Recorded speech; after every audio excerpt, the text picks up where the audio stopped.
2 Chronicles 15.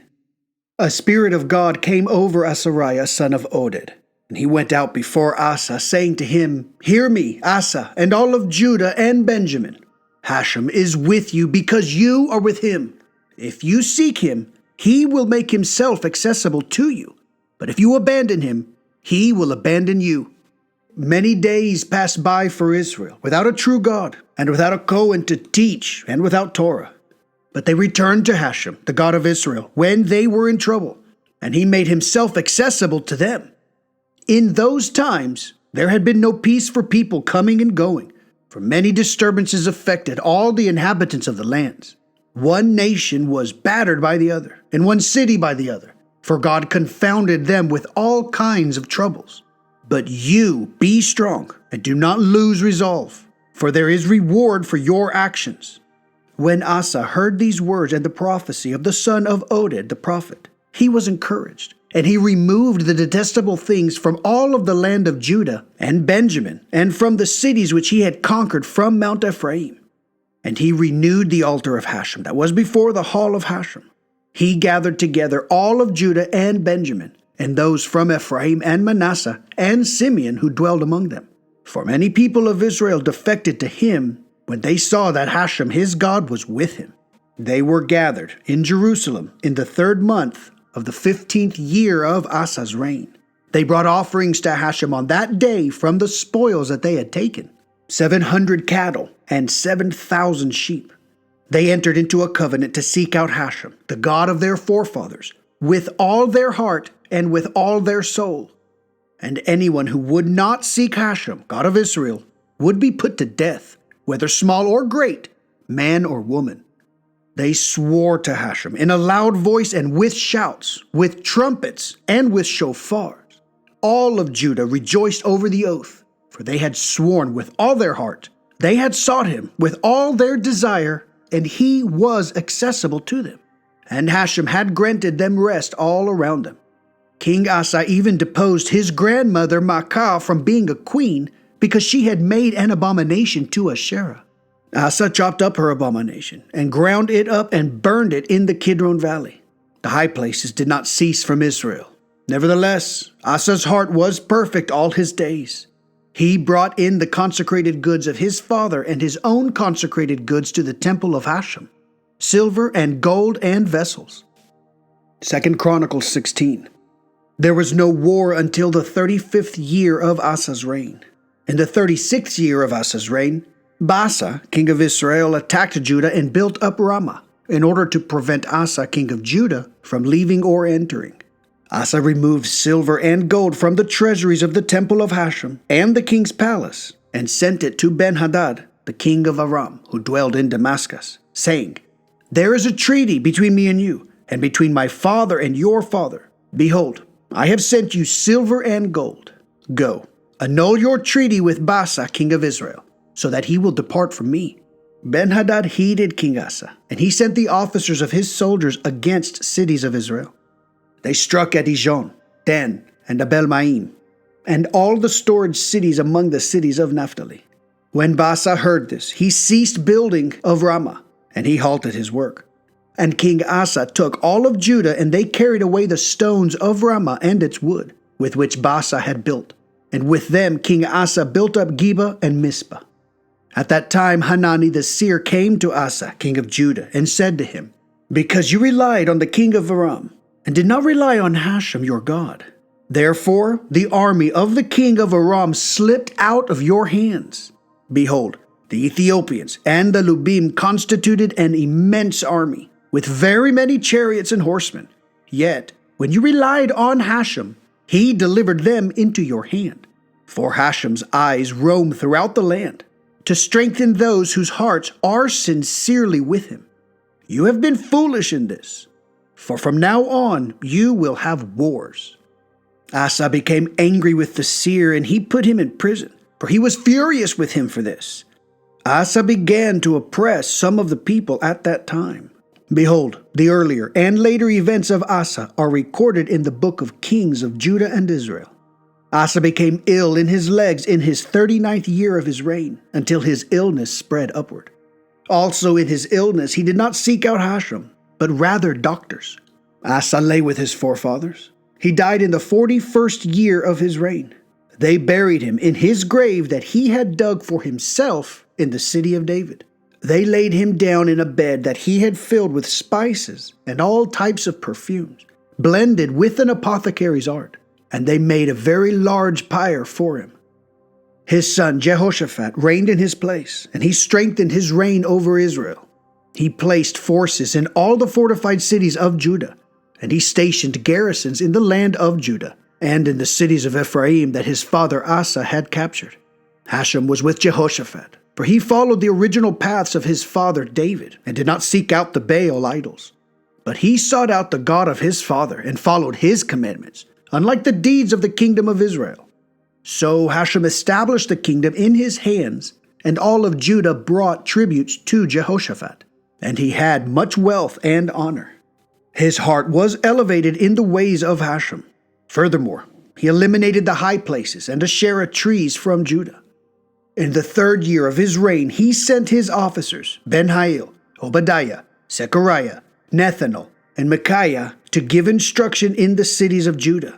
With them were Levites, Shemaiah, Nethaniah, Zebadiah, Ashael, Shemiramoth, Jehonathan, Adonijah, Tobijah, and Tob-Adonijah, the Levites.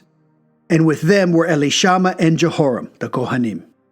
They gave instruction in Judah, taking with them the book of the Torah of Hashem. They went around to all the cities of Judah, and they taught among the people. The dread of Hashem was upon all the kingdoms of the lands that were around Judah. They did not make war against Jehoshaphat. Some of the Philistines would bring tribute and loads of silver to Jehoshaphat. Also the Arabs would bring him flocks, 7,700 rams, and 7,700 goats. Jehoshaphat grew continuously ever greater. He built castles and storage cities in Judah. He had a great workforce in the cities of Judah, and soldiers, mighty warriors, in Jerusalem. These were their number according to their families. Officers of thousands were from Judah, with Adnah as the leader, and 300,000 mighty warriors with him. At his side was the officer Jehonahan, and 280,000 with him. At his side was Amasiah son of Zishri, who volunteered to Hashem, and 200,000 mighty warriors with him. Of Benjamin, Eliada, a mighty warrior, and with him 200,000 men armed with bows and shields. At his side was Jehozabad, and 180,000 armed for the legion with him. These were the men who ministered to the king, besides those whom the king stationed in the fortified cities in all of Judah. 2 Chronicles 18. Jehoshaphat had much wealth and honor. He allied himself in marriage to Ahab. After several years, he went down to Ahab at Samaria. Ahab slaughtered a great many sheep and cattle for him and the people accompanying him, and he incited him to go up for war against Ramoth-Gilead. He said to Jehoshaphat, "Will you go to do battle with me for Ramoth-Gilead?" He answered him, "I shall be like you, my people shall be like your people, with you in war." Jehoshaphat then said to the king of Israel, "Inquire, please, today, of the word of Hashem." The king of Israel gathered the prophets, 400 men, and said to them, "Shall we go to war for Ramoth-Gilead, or shall I refrain?" They answered, "Go up, for God will deliver it into the hand of the king."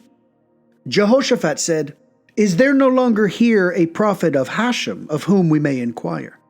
The king of Israel answered Jehoshaphat, "There is one more man through whom to inquire of Hashem, but I hate him, for he does not prophesy good for me, but only bad all his life. That is Micaiah, son of Imlah." Jehoshaphat said, "Let the king not speak this way." So the king of Israel summoned one officer and said, "Rush Micaiah, son of Imlah, here." The king of Israel and Jehoshaphat, king of Judah, were sitting, each man on his throne, dressed in royal garb, sitting at the threshing floor at the gateway of Samaria. And all the prophets were prophesying before them.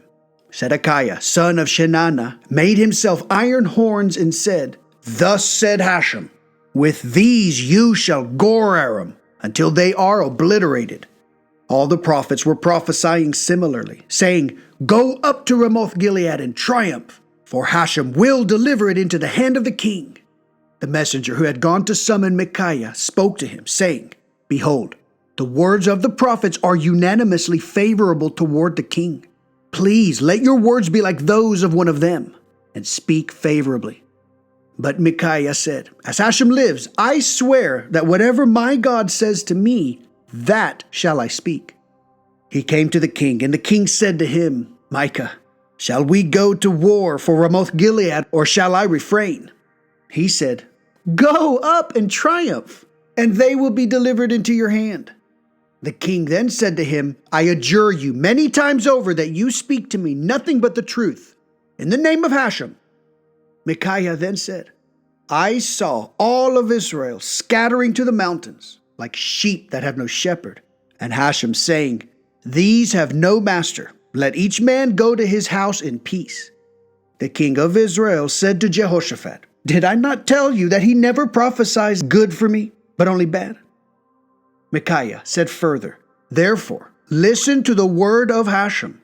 I have seen Hashem sitting upon his throne, with all the host of heaven standing on his right and his left. And Hashem said, Who will lure Ahab, king of Israel, to go up to war, that he may fall in Ramoth Gilead? This one said, Like this. And this one said, Like this. Then the Spirit came forward and stood before Hashem and said, I shall lure him. And Hashem said, How? The Spirit replied, I will go out and be a spirit of falsehood in the mouths of all his prophets. And Hashem said, You will lure him, and you will succeed. Go forth and do so. And now, behold, Hashem has put a spirit of falsehood in the mouths of these prophets of yours, for Hashem has decreed evil upon you. Zedekiah, son of Shenanah, then approached and struck Micaiah on the cheek, and said, In what way did the spirit of Hashem pass from me to speak to you? Micaiah said, Behold, you will see for yourself on that day, when you go inside a room within a room to be hidden. The king of Israel then said, Take Micaiah and turn him over to Ammon, the minister of the city, and to Joash, the king's son, and say, Thus said the king, Put this one in the prison and feed him a minimum of food and a minimum of water until I return in peace. Micaiah said, If you indeed return in peace, then Hashem did not speak through me. And he said further, Hear this, all the peoples. The king of Israel and Jehoshaphat, king of Judah, then went up to wage war at Ramoth Gilead. The king of Israel said to Jehoshaphat, I will disguise myself when I come to the battle, but you wear your royal garments. So the king of Israel disguised himself and went out to battle. The king of Aram commanded his chariot commanders, saying, Do not wage war with anyone weak or strong, but only with the king of Israel himself. It happened that when the chariot commanders saw Jehoshaphat, they said, This is the king of Israel, and they surrounded him to fight him. Jehoshaphat cried out, and Hashem came to his aid. God induced them away from him. When the chariot commanders realized that he was not the king of Israel, they turned away from him. One man drew his bow aimlessly, yet hit the king of Israel between the joints of his armor. The king said to the driver, Reverse your hand and take me out of the camp, for I am wounded. The war intensified on that day, and the king of Israel held himself to stand up in his chariot in the presence of Aram until the evening. He died at the time of the setting of the sun. 2 Chronicles 19. But Jehoshaphat, king of Judah, returned safely to his house in Jerusalem. Jehu, son of Hanani the seer, came out to greet him, and he said to King Jehoshaphat, To aid the wicked, will you love those who hate Hashem? Because of this, fury from before Hashem is upon you. However, good things are found in you, for you have destroyed the Asherah trees from the land, and you have set your heart to seek out God. Jehoshaphat stayed in Jerusalem. He traveled back and forth among the people, from Beersheba to Mount Ephraim, and brought them back to Hashem, God of their forefathers. He stationed judges in the land and all the fortified cities of Judah for each city. He said to the judges, Take care in what you do, for it is not for man's sake that you judge, but for Hashem's, and he is with you in the matter of judgment. So now, let the fear of Hashem be upon you. Be careful when you act, for with Hashem, our God, There is no corruption, nor favoritism, nor acceptance of bribes. Also in Jerusalem, Jehoshaphat stationed some Levites and Kohanim, and some of the family heads of Israel to attend to Hashem's judgment and to quarrels, and they returned to Jerusalem. He commanded them, saying, "Thus shall you act, with fear of Hashem, with trust, and with sincere hearts. Any quarrel that may come before you from your kinsmen who dwell in their cities, whether it is between blood and blood, or regarding instruction concerning a commandment, or decrees and statutes, you shall warn them so that they do not incur guilt before Hashem, which would bring fury upon you and your brethren. So shall you do not to incur guilt.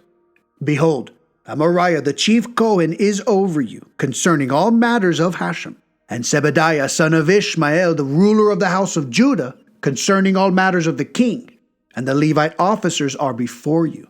Be strong and act, and may Hashem be with him who does good."